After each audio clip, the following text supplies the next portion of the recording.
Hey fam, what's going on? We are back with another episode of Still Standing, and I'm sitting here with my little brother, Irventz Garcon. We call him Irv Gotti. Yeah. What's up, brother? Yeah. But my God is spelled Goddy. Goddy. That's God. what's up. I'm God. God D. You got D. Ooh, and God got you. All right, That's sir. what's up, bro? Yeah. Yeah, man. So as you know, we're here, capturing people's stories, Yeah. concerning, their standing story, their still standing story. Now, this whole docuseries is dealing with, pretty much seeing how people persevere through trials and tribulations, you know what I'm saying? Because to be honest with you, to be a Christian nowadays is really tough, you know what I mean? And the fact that you've been in this game for a very long time. Long time. How long you been a believer, man? Man, I grew up in the gospel. Mhm. I grew up in the gospel, was born in it.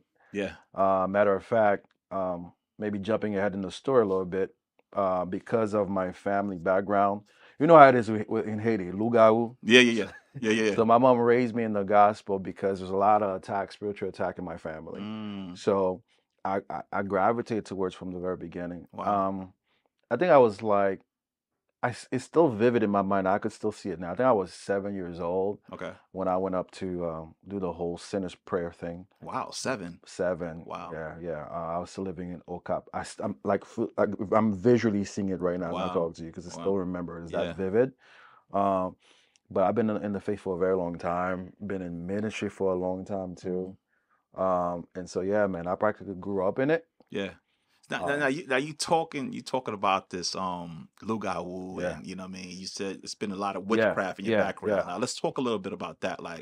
Yeah, so growing up, so I am the youngest of what should have been 3. Okay. I had there was a middle child, my brother, who I never got to meet. Wow. Because he died when he was younger. Wow. And my mom would tell me the story, and he died as a result of witchcraft. So my father, he wasn't in the womb. No, he was actually born. But he was born and sickly. Every single time he was just getting sickly. My God. There's a lot of witchcraft practice in my father's side of the family, allegedly, according to mom. Yeah. I was too young to remember that.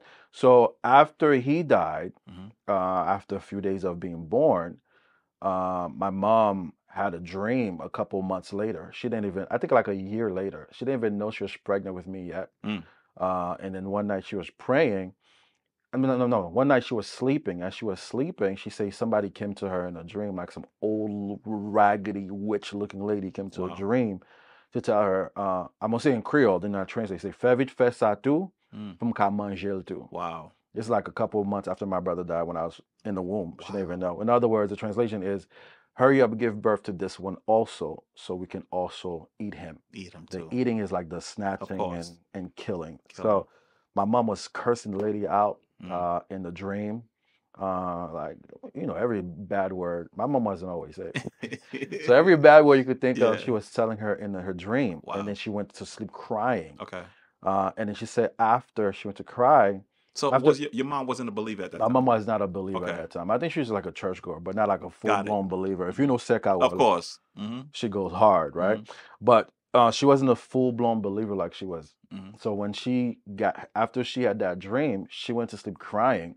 And as she was crying, she said she had another dream. She literally saw Jesus standing on the cloud saying, Sir Carol est pas crier pour crier, c'est prier pour prier. Wow. Sister Carol, you're not supposed to, don't be crying. I need you to start praying. So don't cry. Don't cry. Pray. Got it. Because she didn't even know she was pregnant. Got it.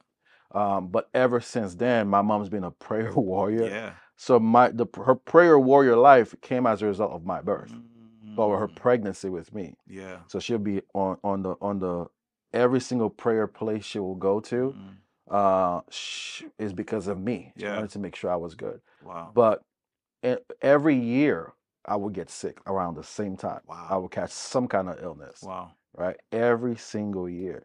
And I'm still standing. You're still standing. What's funny is every year also, or every other year around the same time I get sick, it seemed like somebody on that side of the family died. Oh my gosh. On your dad's side? On my dad's side. Wow. So I'm supposed to be the sacrifice, but every other year, oh my God, somebody died. God would reverse it. It would reverse. It'd be somebody on that family. Family. Eventually, my father ended up dying too. I think my dad would still been alive had he really dedicated his life to the gospel, be protected as I was protected. Yeah. Because prayer is what's keeping me alive today, Absolutely. right? And so that's my story, man. And my mom said, I think I remember this, but I was a little bit younger. My mom said one time she went to a prayer service with me when I was younger, still around the same persecution and witchcraft in Haiti. Yeah. And then there's this guy, I still remember him until now, Frère de Louis. Frère de, we call him Frère de for short, Brother de Louis. Okay. He prophesied on me. He told my mom, no, I was 3. I was 3 years old. My mom said I went to him myself. Say, Frère de, priez pour moi. Like Brother de Louis, pray for me. Yeah. And he laid hands on me, started to pray over me, and he had a revelation. He told my mom, this kid's gonna be a gantet. It's gonna be a big deal. Yeah. In his future at the age of 3. At the age of 3. Yeah, and I held on to that prophecy till now. Wow, and look at you now, bro. It's amazing how a lot has unraveled since that point. Now, let me ask you a little bit about your father. Did you have a relationship with your father? Not really. Okay. Not really. I probably could count on maybe both hands. Maybe I won't be that bad. Maybe on. But then again, maybe 1 hand and a half. How often we will be together. Okay. How often he will come by. In Haiti, I will actually see him. Okay. So in terms of the whole growing up with a male figure in my life, I didn't have that. So I'm going to ask you a question. How did that affect you as, living in a single parent home? It's interesting because there was a lot of struggle. There was a lot of pain. Even when we migrated to America, it was like it's been me and my mom for a very long time. So oftentimes I sit back and I ask myself, how would I have been different had my father been in my life? I'm quite happy how it turned out. I got you. But if he was in my life, would I have still turned out the way I am now? Facts. Would I have been better? Yeah. Or would I have been worse? Got it. Okay. So, I don't think I spend a lot of time thinking about that, but oftentimes I do. There are times I would think about, what would have happened if I did have my father? Yeah, because they say statistics show that living in a single parent home, the kid often turns out, probably in dead jail or whatever. You know what I mean? What's funny? I'm going against statistics by the grace of God. I'm still standing. You're still standing. Because you're right. I should not know how to love on my wife as a husband. Yeah. I should not know how to be a good father to my children. Facts. As a father, because I didn't have that in my life. But yet, for some way, somehow, people who have the same similar situation as I am growing up, they're not as successful. Yeah. Playing those roles as I am. Yeah. Right. And I don't say that in a braggadocious way. I say that humbly, and I reflect on that a lot. I'm like, where did I learn to be that? Right. I mean, I've had great examples that maybe I unconsciously looked up to. I'm thankful for my relationship with my father-in-law, because when I first got married, I see how he was with his wife. So that was a good example for me. Yeah. But I'm super grateful that I am able to be the man that I am right now today for my family. Facts. And I am so Garcon focused. And I want to talk a little about that, because I mean, a lot of people may know of Irv, and if they know Irv, they know Ann, they know Melody, Owen, and Bay. They know everybody. You all know the mob. They know the team. We call the mob. You know what I mean? Mob is Melody, Owen, and Bailey. Yeah, we're not gang related. Right. It's just the acronym Melody, Owen, Bailey. We love Garcon it, man. Mob, bro. And so, I'm sure there's a lot of fathers out there that's probably may have a difficult time in kind of like being present for their children and their wives. That make, what would you tell that person out there how vital it is to one of the present? My wife and I, we have a lot of mantras, slogan that we apply in our lives, in our marriage, and one of them is the term intentionality. We are very intentional about everything I love it. that we do, right? Even down to parenting our children. Me being a father, I think a lot about the things that I did not have.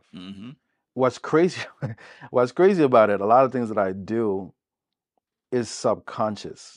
It's coming from a place where I'm not even thinking about it. Got it. But there's certain things I'm trying to avoid, right? So even down to my son, I try to be very emotional with my son. Yeah. I will tell my son I love him. I will hug him. You do that, Irv? Yeah. You know what's crazy though? No, people don't see the sensitive side. People don't see that, because here's the thing, and this is diving into my own trauma. Okay. the way I'm able to be with my kids and Mm. my wife, I have a hard time being with my mom. I'm not very super emotional and affectionate with my Got it. mom because, again, going back to our story, we had a lot of Hagar and Ishmael. We had a Hagar and Ishmael situation, Okay. you know, coming into America. Me and my mom used to be like this. Mm. But then coming to the state when I was 12 years old, she had to leave me a lot to go work. Okay. Got So you. we grew apart. Got We it. grew apart. So it's very hard for. That's what I'm saying. So strange and so weird that I'm able to be that for my family Mm. because of there's like a. I love my mom to death, Mm-hmm. but I have a hard time saying, "Mom, I love you." Mm. Mom hugging on my mom, Yeah. and when I try to do it, like, I Yeah. want to, like, but Right. it feels I got you. unnatural. That's how it was for my father. So I get it. I get that. It feels so Yeah. unnatural. But before transitioning, Mm-hmm. that's what we had, right? Mm. But then the trauma of being at 12 years old, like sometimes staying with this person because my mom had to go to work, staying with that person, moving to and from. I think something happened that caused a rift. But all that being said, I am able to do that for my children. I'm very intentional to do that for my kids. That's So do why you feel maybe subconsciously it's something that you probably desired? So you know what, you don't want your children to be affected in that way. So that's probably why you go hard in that. that's the key word, Yeah. subconsciously. And I'm glad it's subconsciously because if it was always conscious, Mm. that could have impacted certain decisions that I made. Got it. So it's now sitting back, thinking back, Mm. you're like, I wish this did. I wish this. I wish did. Some of I wish this did happen. I got you. You know what Yeah. I'm saying? Uh, like kids getting birthday parties. I don't remember Mm. that. Yeah. Christmas gifts. I don't remember that Right. growing up. And so I'm doing a lot of those things for my kids. Mm. I don't know if you want to call it overcompensating from what I did Mm. not have. Okay. But the very fact that I'm able to do it Mm-hmm. with them, for them, Yeah. because of them, Mm. it's a testimony in itself. Because Absolutely. again, I could have been this very absentee father. Yeah. I could have been present, but not present. Matter of fact, my wife complained that I'm too much of a father Yeah. than a husband Okay. because I'm very family oriented. Got So it. I could be in the couch with all my kids, everybody around. Mm-hmm. She would say, "We need time for ourselves." I'm like, "We're together," Right. because I'm so much tapped into the Yeah. fatherhood Got it. that it's not enough. It's not enough, y'all. Don't think it's enough Right. for you just to spend time as family. Right. Every component of who Got you it. are need to Yeah. be fed, including the That's good. husbandry. That's bars right there. Yeah, Yeah. yeah, Let me ask you a little bit about your history growing up with your mother. yeah, I'm sure I heard a few stories about some tough times you guys yeah, experienced, yeah, you know, as a unit, you know, coming up. yeah. Can you share maybe a story or two? Oh man. So I first came to America when I was 12 years old. Mm-hmm. I think that's when the rift started to happen between me and my mom. Mm-hmm. And when I say rift, it's not in that negative sense. It's just that we kind of grew apart. Got it. Because here, our first 3 months in America, we got kicked out where we were living. Whoa. We were kicked out. The first how many months? 3 months. 3 months. So we came to America in November, Mm-hmm. December. By January, February, the person we were staying with, Yeah. family, like blood family. Wow. We got to go. Oh my God. We had to go because there's a lot of things that they wanted my mom to do. She did not want to do. Got it. Like Got it. literally, they want her to marry somebody for a green card. Wow. It's like, Yeah. I'm not doing all that. So Mhm. I feel like she was not following. Mind you, my mom is a grown adult. Right. So from that, we staying with people. Moved to New York. We stay with people. I don't remember. It took me a very long time to remember us having our own space Okay. because it's always been like, you're staying here, you're renting a room. All I know is that room I'm renting. Mm. You're not gonna find me in that person's living room. You're Of not gonna course. find me in their fridge, dining room, touching things. So for a kid, that's like, it felt very lonely. Got it. Thinking about it now, it felt very lonely. Right. Right. And then so you're going from this place to that place, hunger, because my mom is trying to take care of me, trying to take care of Haiti, Yeah. you know. But the one thing about my mom that I'm so thankful for, she put in that sacrifice, bro. Felt it. She put in that sacrifice. There are times she'll go to work all the way upstate as Wow. a maid, Wow. and leaving me with family members. Wow. You know, thank God back then Chinese would cost like $250. You can get you Facts. Chicken wing profile. chicken wing you profile good. for like $250. You're good. Yeah. And so we had that church members. You're staying with church members, right? You're staying with church members.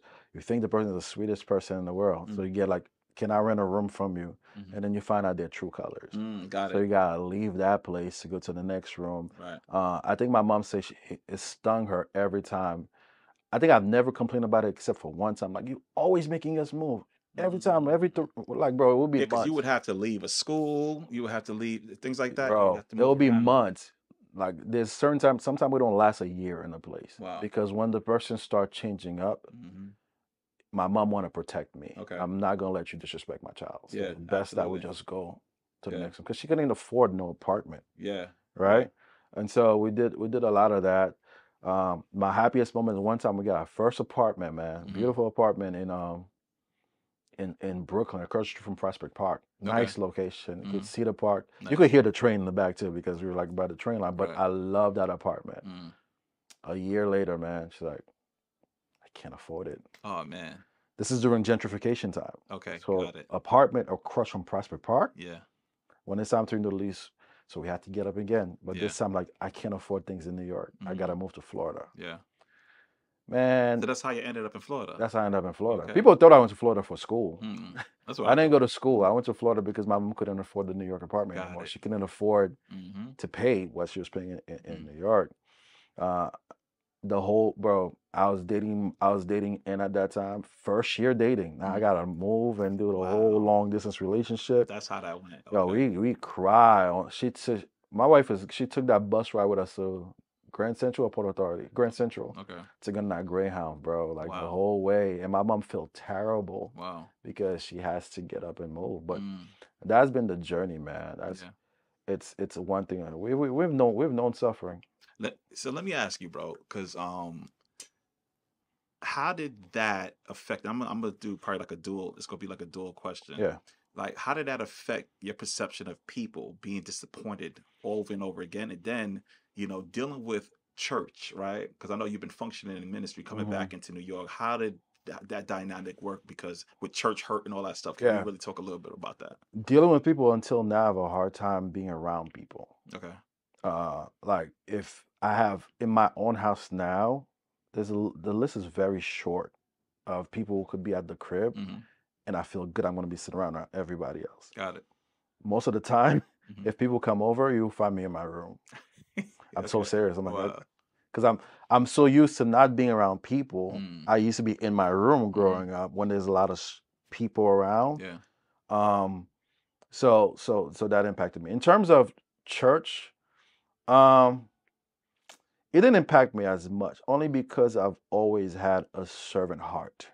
I've always had a servant heart, even though it was thrust on me at a very early age. I became a church leader at the age of 14. Wow. I didn't want it. Yeah. I wasn't ready for it. But what happened is our youth leaders at the time, they had some conflicts with the pastor. So they got up and left. So me and my boy, Teddy, we're still really good friends until now. The pastor's son, I was 14, he was like 13 or 12. Like, guess we got to be the youth leaders. At 14 and 12. At 14 and 12. He's about to be 13 because like we're a year apart. Yeah. So we became the youth leaders, try to do different things. And that carried on. I feel like the only thing, thinking back about it, getting to ministry that young, oftentimes I say I wanted to just be a youth. Yeah, because it kind of robbed you of a youth. Yeah, I always had to be the example, the leader. Right. Even now. Yeah. Even now, I have I'll say this. There's not many people, if anyone at all, I could feel I could be transparent to. Got it. So that could be lonely. Got it. Yeah, absolutely. Because I always have to be the one that people are looking up to. So, and the sad reality is that you could be suffering in silence. Yeah. I'm struggling with my thing. Who do I talk to? Like till now, I don't trust people. I don't trust people. Wow. Not in the sense that people gonna do me wrong, but in the sense that I'm supposed to be this anchor, just an example for people. Yeah. So being thrust into youth ministry that young, it could have that kind of impact on you. Okay. I mean, don't get me wrong. I am who you see. Right. You know what I'm saying? Thank God I have no skeleton in my closet. Or do you? Or do I? I got bodies. No, stop. No, but in hindsight, there's a lot of things that, in my youth, like maybe I could have done this, I could have done that. But I realized something even with that. Not everybody can have the same testimony. Because I think of myself, the way I go hard for the things I'm doing, Mm. if the Lord would have allowed me to live my youth, Yeah. there's certain things I probably could have been trapped in. Got It it. would have been hard for me to Get out of that. get out of it and Yeah. be who I'm supposed to be right Absolutely. now. Absolutely. Because I go hard. So I would have been going hard for the world if I Right. was in the world. Right. So, you know, I still remember as a teenager, girls want to talk to me. I'm like, are you saved? That's such a square, bro.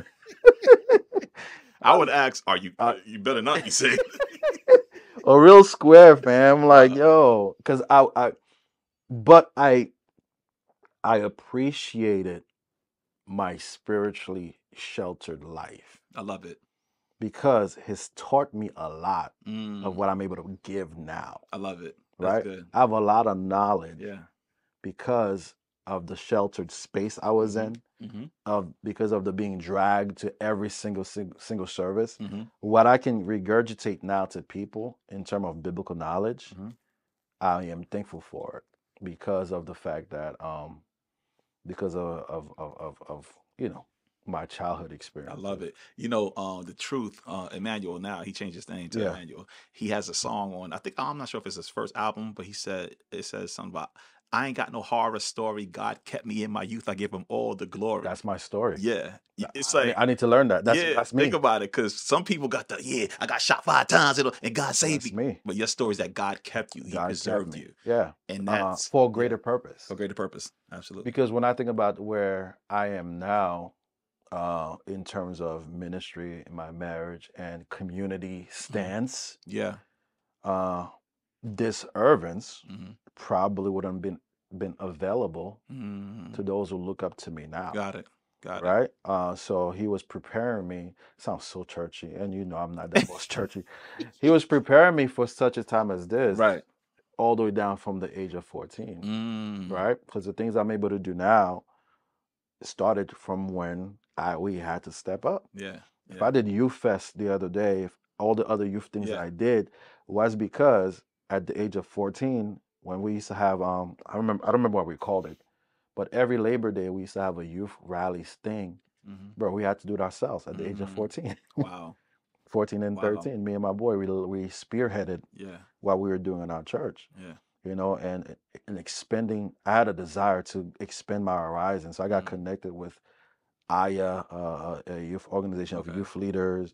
I got connected to Saved by Grace. I got connected to a lot of my good friends right now, people I talk to, are people I met in the community, right? Yeah. And so it's I don't take it for granted. I don't regret a lot of the things that I experienced because I have a servant's heart. Yeah. Absolutely. I have a servant's heart, and for me to be able to be the example in fatherhood and husbandry and every other title or every other hat that I wear, Yeah. I had to go through my journey Facts. and still stand to today and be who I'm called to be. Absolutely, man. Yeah. And you know, I'm proud of you, bro, for Thanks. who you are, man. Like you've been an example to me. It's like hands down, you know what I mean? Yeah. Even before I was saved, just looking and gleaning from, your life and other people in the community. But Yeah.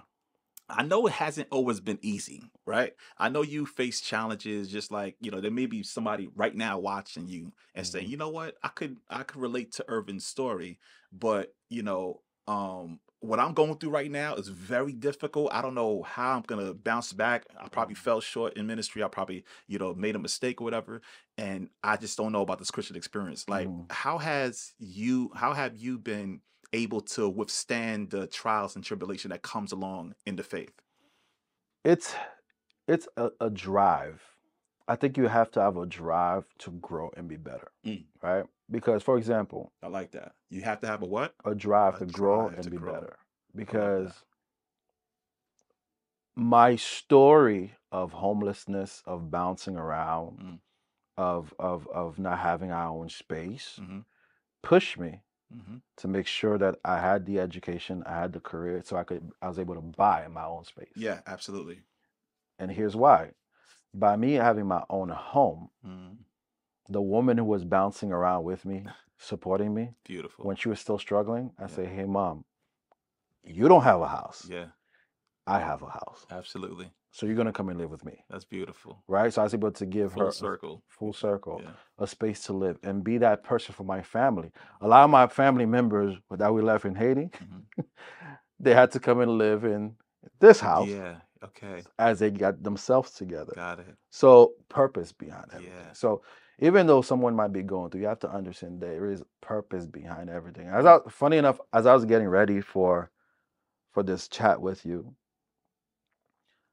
I looked up the term standing still. I don't want to take credit for it. There's a difference between standing still and still standing. Come on, you about to preach. Right? Let's go. Standing still is like you're not making any movement. You are literally in one place. Come on. Still standing is, even though you might not be moving, you're still making moves. I love it. See what I'm saying? So there has to be intentionality. Yeah. There has to be purpose. There has to be a drive.